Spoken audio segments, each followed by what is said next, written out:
Welcome back to the Behind the Well Show. Your host, Roger Abel, here with Elias Randall. Elias, I talked to a friend the other day, and he said when he gets older, it gets harder to tie his shoe. Oh, yeah? Who's that? You. Yeah, that's true. What are you getting at here? Your injury. Yep. So I hurt my back tying my shoe, which is pathetic, right? I mean, that's like a major sign of aging. But yeah, it hurts to walk, hurts to breathe, hurts to cough, hurts to sleep. Well, I saw you hobbling around. I hope you feel better. I know you're getting ready to travel a little bit, so maybe the airplane will loosen it up. Everyone should just start calling me Hobbles. Yeah, I was doing a show with Doug Wagner yesterday, I think we did, for our Dallas radio show.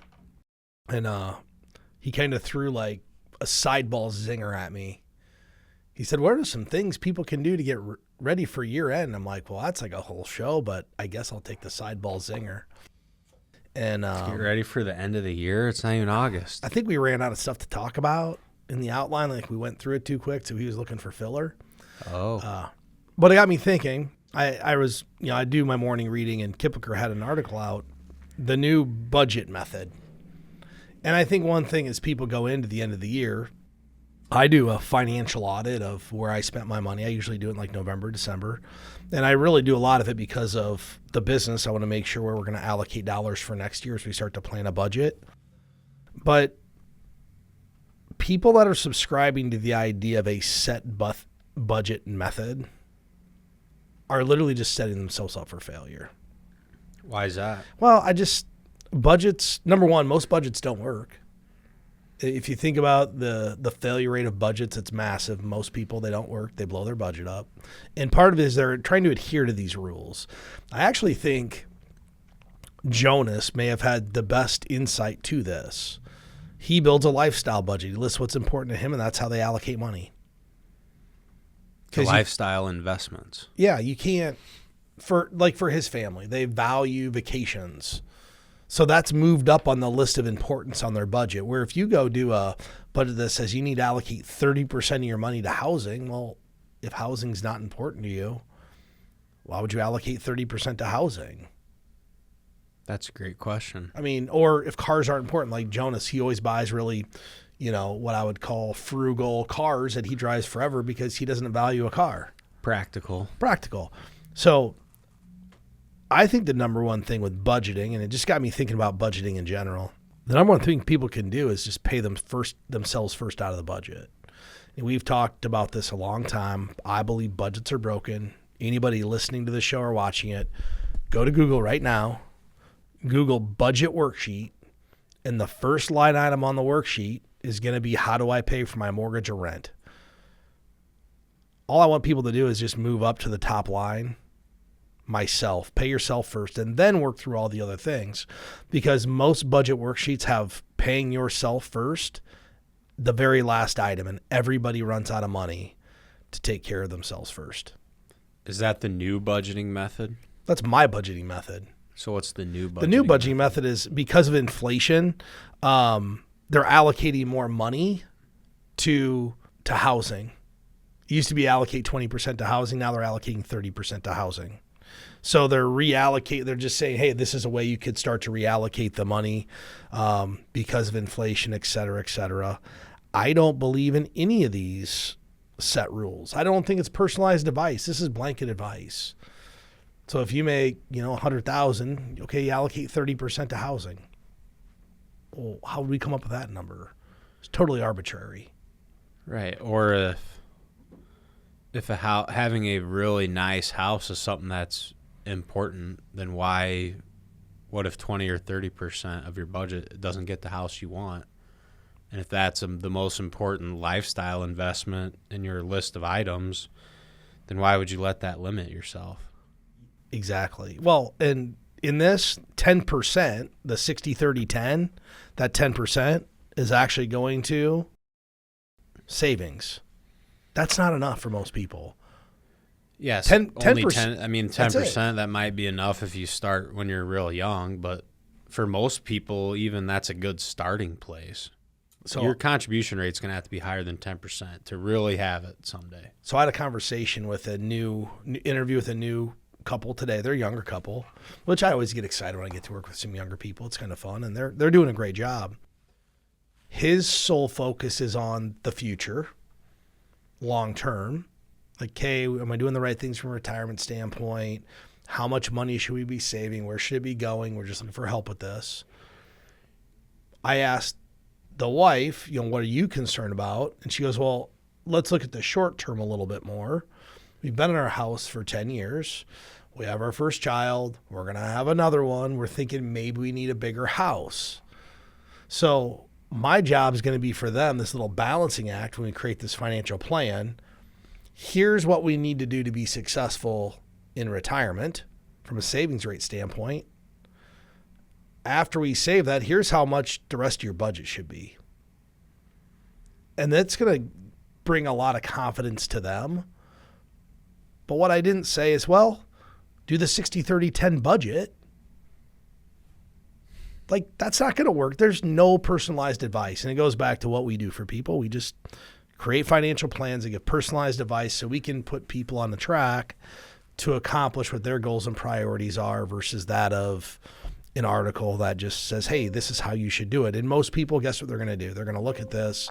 Yep, that's what I'm going to do. This article says we should do it. And you know what's going to happen next? The budget's not going to work. It won't. But I think for especially young people that are doing a good job, like the family you just described, I think one of the benefits of that, and they've set themselves up for success, and it's pretty common to run into. One member of the family is super long-term focused, and the other has some short-term things they want to get accomplished.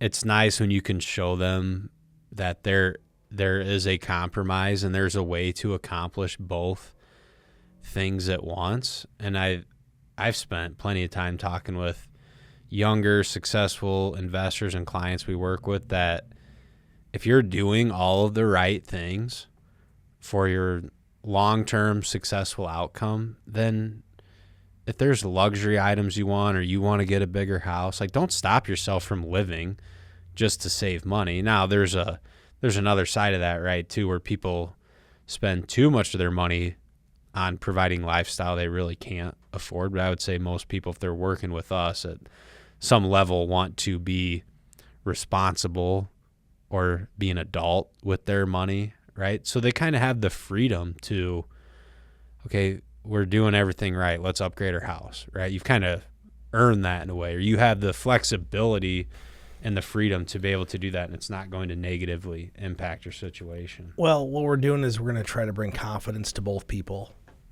Make the husband who's concerned about the long-term confident about what they're doing, and also make him confident that they can have an increased lifestyle too. And it's okay. It's okay to do both. Are you ready to take control of your financial future? The financial professionals at Premier Investments and Wealth Management are the guides you've been looking for.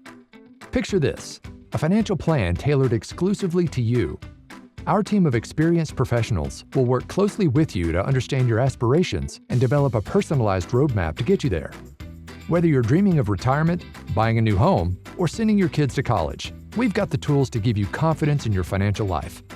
We'll help you navigate saving and investing, retirement income, and tax strategies. Our job is not just about making money.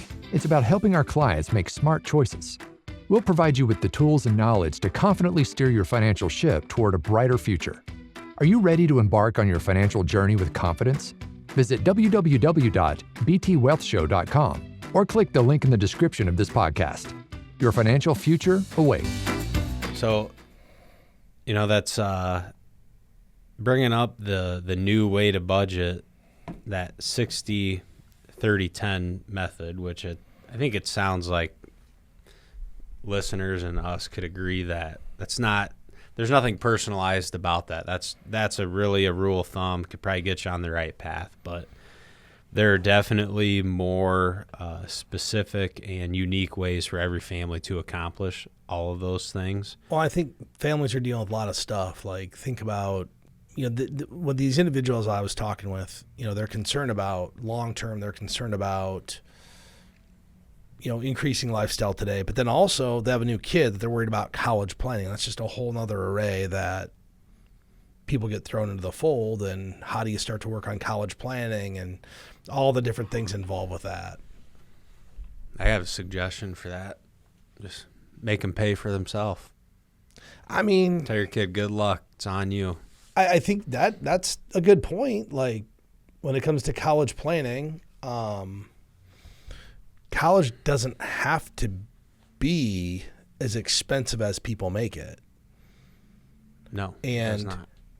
I always kind of cringe a little bit when people are sacrificing their retirement to fund a child's education. And here's why. I think about my situation. My parents, they had nice jobs, but they weren't wealthy by any means, but they were responsible savers. And they told me that, when I was probably like 15 or 16, we will pay for in-state tuition at the 3 in-state institutions. But if you want to go to private school, your room, board, books, you're going to be responsible for that. So, if you can work a little and save some money, you should probably figure that out. So when I went and started looking at colleges, I had choices to make.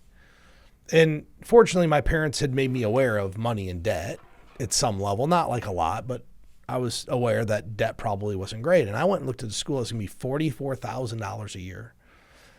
That's the school I really wanted to go to. And my dad asked if I was going to go. I said, no, I'm going to the community college that you teach at because that's free. So I came out of 4 years of college with a 4-year degree from University of Iowa with like $7,000 of debt. And that's just a home run, especially. Well, and the only reason how long is ago was that? 20 years probably? 2002. But there's a lot of kids graduating right now that wish they only had $7,000 in student loans. And you know what that $7,000 of debt was? I didn't want to have to work my senior year to just be done. I'm like, I just want to get done. So I borrowed enough to live on, in addition to what I had saved. So I was able to come out with not a whole lot of debt. But I was aware of it. So there's ways to do this. My wife had a friend, Elias, that she got a law degree. Her parents didn't pay anything. She came out of school debt-free. She worked all the way through school, got a law degree, and came out 100% debt-free. Good for her. So there's ways to do it that you don't have to pay for your kid's college. Yeah, so I was reading along these lines. So apparently there's a new form for the FAFSA, the Federal Financial Aid Form that everyone just refers to for short as FAFSA. They made some updates to the form, and apparently it's more difficult to navigate now. And I guess that's a good indicator of kids, how many will go to school, because if you're filling out that FAFSA that shows some sort of intention to continue education. Well, so through this, there's been a bunch of surveys and they're collecting data, and college and tuition has now gotten so expensive that students will make a decision on where to go over $5,000 in aid, whether they get the $5,000 in aid or not. And so initially I thought, man, that seems like a small amount to make a decision like that. But then when you really start looking at the cost, anything that you can get, a scholarship, a grant, financial aid, all that stuff matters so much right now as far as where kids are going to school and what school they're going to go to. And it's actually, the other interesting part of this article was cost of education is becoming the number one thing that students look at, where I think for a long time it was like the academics, the programs available, how strong the school is academically, and then amenities that come with the school, right? Like where you're going to live and the type of cafeteria, and do they have a rec center?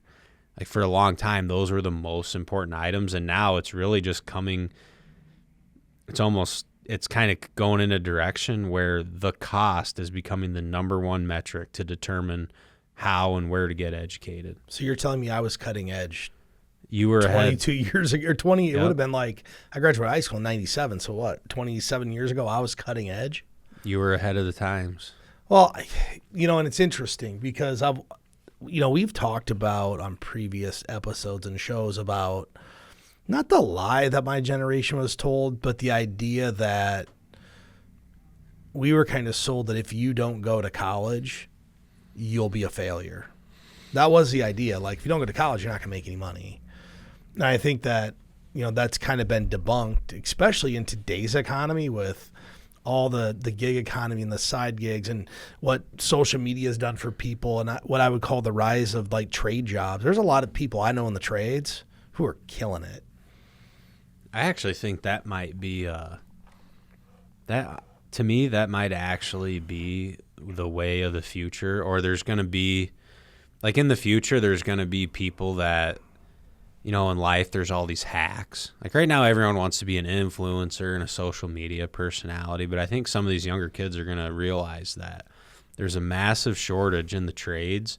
And if you go learn how to work on people's air conditioning units and their furnaces, or you go learn how to be a plumber or an electrician, there might be some really big and if you're an entrepreneur at all, there might be some really big opportunities in those trades to really make a nice life for yourself, because there's only going to be less and less workers. So there's going to be less competition and less people that know how to do it. 2 comments on that you made. One, less workers. You're right. So last night I was sitting in the drive with my wife. She was reading some articles. She goes, this article came out and said that people today are having like fewer and fewer kids. I said, yeah, they can't afford to have kids. Like, people are having fewer kids, which are going to be fewer workers. But the other comment to what you just said, about a month and a half ago, my wife and I were sitting at the table after the girls went to bed. And we had this exact discussion. I said, we were all told we had to go to college to get these degrees, which, I have a finance degree, but do I use it today? Not necessarily. My wife, she's CEO of the house. She stays home. But I said, let's think of all of our, some of our friends in our city here who we would consider pretty successful. Do you know what a lot of them are? A lot of them started in the trades and grew a business. And that path's becoming easier because there's going to be less competition. Now, I'm not saying it's going to be easier to learn the skills. Those skills take a certain amount of physical work and education to be able. Well, they take some physical up front, but I'll give you a good example. So the person who built my house, his son graduated high school probably like 5 or 6 years ago. He didn't go to college. He went to the local community college and made him get involved in like the 2-year trades apprenticeship in home building. So made him go there and learn everything about home building, how to bid a job, and prepared him for this career. So now he's going to have this company that he's perpetuating through his son. He got education, but it wasn't, I have to go to a big 4-year college and get a specialized degree. And I think you're going to see more and more and more of that. I think you're going to see much more specialization versus generalization. Have you watched the Mike Rowe interview with Dave Ramsey? They have like a 45-minute podcast about this. I've seen clips, so I'm familiar. I've never watched the whole thing, though. I mean, I can imagine what those two were talking about. Yeah. Well, I mean, they're talking about the idea that you go to college, you get this 4-year degree, spend all this money, and you get a $50,000 job. And the guy who started welding when they were 15 and gets welding certified, they're making $100,000 with no debt. Right. Who's going to ultimately and now they have a skill that they can go market and work for themselves if they want. They can work for someone else or go work for themselves if they choose to. Exactly. It reminds me, I had a. This is probably 10 years ago. I had an individual come in the office, and he was like 17. And, we're tied up. We do some stuff with the Ramsey group. And he came in through that program. And a lot of times you get high school kids who are asking questions. Just they want to get started because they've been listening to Dave Ramsey, whatever. He comes in and he goes, hey, I just kind of need to know what to do with my money. And I'm thinking he's got like, $1,000. I go, well, how much money do you have? I don't remember the exact number, but it was like 40 or 50,000. How old? Yeah, that's like 17. I go, time out. How did you get this much money? He goes, well, my dad's a welder. He taught me how to weld at 12. So I've just been doing like side jobs and working, doing this on the side and saving all this money. What do you think I should do with it? And, but it was kind of cool that this individual had already learned. He's like, I'm not going to go to college because I'm already killing it. Like, why would I? I'm going to start a business. But there's people out there that have already realized they can get in the trades and do really, really well. Yeah, absolutely. And it's true. And as there's less, every industry now has a shortage of people. And those services are never going to go away. People are never going to stop heating and cooling their house. They're never going to stop using water. They're never going to stop doing projects on an older place. There's always going to be work. Well, so question, do you think that leads to more inflation? Wage inflation? Because yes. Oh, absolutely. I think wage inflation will absolutely continue, certainly in the trades. I was actually just talking with some folks that I know that are in the carpenters union, and right now what's happening is there are trades that are attracting more apprentices and more people into their programs, but because of the pay scales, it's typically kids now, they're going to the plumbers union or the electricians or the power lines because those are the highest paying trade jobs, and they're just looking at the pay. Well, carpenters' wages are not as high as those other trades, so those apprenticeship programs are down in enrollment of new people. So there's only one solution. Pay them more. You have to start paying carpenters more to attract more people into that. Now, I don't know how long that plays out or how it works, but right, and then these other trades probably won't, as they get saturated, they won't be as valuable. Well, they'll still be as valuable, but their wages are going to have to slow down with saturation. So it's just kind of interesting. Do you know, I think the trades probably have a lot of opportunity. I think there's going to be a lot of white-collar jobs that are going to be taken by AI. Companies are going to become very lean and figure out how to use this technology, and the jobs are going to need to be redistributed, which actually might be good. If we're short workers, like, okay, and people gravitate towards the trades, maybe that helps balance everything out. But those are jobs, the current environment we are in society today, that still require an individual person to execute them. We haven't got to the point where we have robots that do all this stuff yet. But, you look at what AI is doing to the world right now, and a lot of people don't know it, but, we use it every day in our business. It's not replacing jobs. It's aiding and making us more efficient. But some of the stuff we're doing, we wouldn't be able to do without AI as efficiently. We'd maybe have to hire another person. Well, yeah, technology is always going to help make jobs easier. That's for sure. Another reason that I think a lot of people go to the trades. Aren't a lot of the trades unionized? In our local locally, area? Yeah, locally they are. I think in the Midwest, there's pretty strong. It depends. Commercially, yes, the commercial trades are pretty strong in the union. The residential trades are not. So the other reason I think people a lot of times gravitate towards those trade jobs that there's a union involved is because they get benefits. And good benefits. Good benefits. A lot of times there's a pension. One thing I ran across in a recent Wall Street Journal article that I thought was really interesting is I think employers are starting to see that there's a problem with retirement savings. And this caught my eye, but for the last few years, there's been auto-enrollment into 401ks. And the default rate's been you auto-enroll someone at 3% of their pay. And if they don't want to do that, they have to actually opt out. Now, this is a statistic put out by Vanguard, 6% is the new auto-enroll.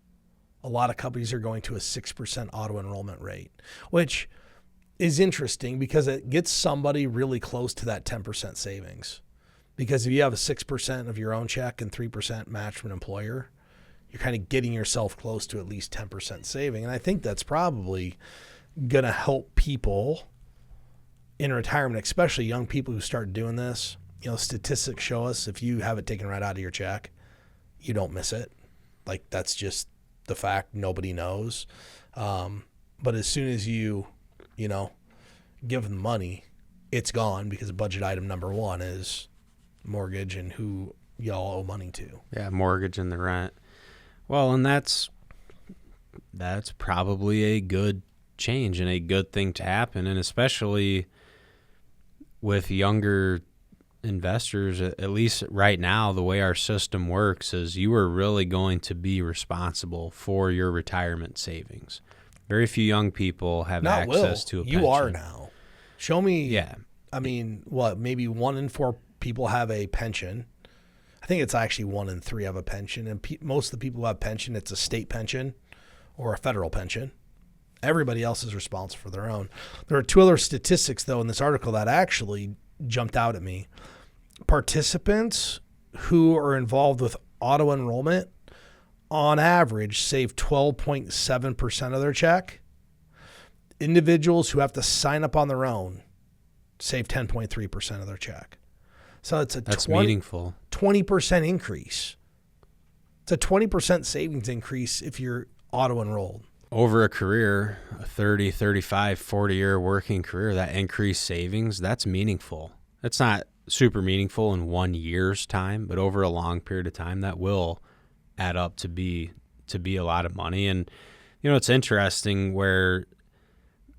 and I think young people are pretty in tune with the fact that they're going to have to save for retirement. I think less and less of them even want to factor in like Social Security, for example, as part of their financial planning work. So a lot of them want to plan like Social Security won't be there. And then if they have it, it's just an addition and it's extra, which I personally think is a good approach. And one thing I share with people is no one ever retires and says, oh, I wish I had less money now or less income coming in, right? So, I don't necessarily believe Social Security is going to go away. I think a lot of that is a lot more kind of political scare tactics than anything. Do I believe changes will happen? Yeah, absolutely. Changes will have to happen to keep the program solvent and keep it going. But I think kind of some of these things just really highlight that it's really more important now more than ever for people they're going to have to save and invest and provide for their own retirement. We're just not in a world anymore where pensions are as popular as they used to be, and Social Security will have changes. The other day I heard on a podcast that the 401k savings and investing in the public markets is somewhat unique to America as far as the retirement system. Well, more and more countries want to adopt a model like that because they see how effective it can be to grow people's wealth and then have a vehicle out there that provides for retirement. That's not pension or a social program. Well, the 401ks now are really designed to aid people. Think about it. We're auto-enrolling people. A lot of the plans now have auto increases. So every year it increases your savings rate 1%. So think about this, because we've talked about with clients of ours on the show a lot. When you get a raise at 3 or 4%, if you increase your savings rate 1%, that's how you get to that 15 and 20% savings rate, right? Well, if you start people at 6 instead of 3, and now we auto escalate, so we got a 22-year-old right out of college or trades or whatever they're doing, the job, 22, we're rocking and rolling with benefits. 6% goes in. Within 9 years, so basically by the time they're 30, they're saving 15% of their paycheck, not including an employer match if you have a 6% auto enroll and a 1% escalation each year. And that individual really never good. missed Now the you're money. doing really good. And I think this is what's different about 401k plans today versus 25 years ago. When these things came out, none of these features were there. You had to go sign up. You had to figure out how much to put in. And now it was we're originally supposed to be a supplement to the pension and the Social Security. It was just extra. But I think it's evolved over time. Our industry has really realized that if we're going to have this type of a retirement system, we're going to have to help people along the way and not make them figure it out. It goes back to that whole story and thought I've had that there's a generation of people that their parents weren't able to teach them how to save in a 401k or why they should save in a 401k because their parents had a pension. Yeah, and they didn't understand. Our generation, we understand why you have to have it because most of our parents don't have a pension. So we understand the importance. And it makes me wonder if there's going to be this gap of people who really struggle in retirement. People who don't save. Or weren't taught that they had to save. Like, people just don't know. Yeah, correct. That is true. There's grew a up lot. There's a lot of people that just never end up saving any money. They're going to have a hard time. Right. Well, Elias, I enjoyed the show today. I hope you're feeling better. I see you in agonizing pain over there trying to suffer through this back injury. I am very uncomfortable. Well, hopefully for the next show you're feeling a little bit better. If anybody out there's looking for help getting a financial plan started or just looking for a second opinion from one of our advisors, you can get us at btwellshow.com. I want to thank everybody for listening and hope you tune in next time. Securities and advisory services offered through LPL Financial, a registered investment advisor, member FINRA SIPC. The opinions voiced in this show are for general information purposes only and are not intended to provide specific advice or recommendations for any individual. To determine which investments may be appropriate for you, consult with your attorney, accountant, and financial or tax advisor prior to investing. Premier Investments and Wealth Management and LPL Financial do not provide tax advice. Please consult your tax professional. Economic forecasts set forth may not develop as predicted, and there can be no guarantee that strategies promoted will be successful. There's no guarantee that a diversified portfolio will enhance overall returns or outperform a non-diversified portfolio. Diversification does not protect against market risk. All performance referenced is historical and is not a guarantee of future results. All indices are unmanaged and cannot be invested into directly. There is no assurance that the techniques and strategies discussed are suitable for all investors or will yield positive outcomes. The purchase of certain securities may be required to affect some of the strategies. Investing involves risks, including possible loss of principal.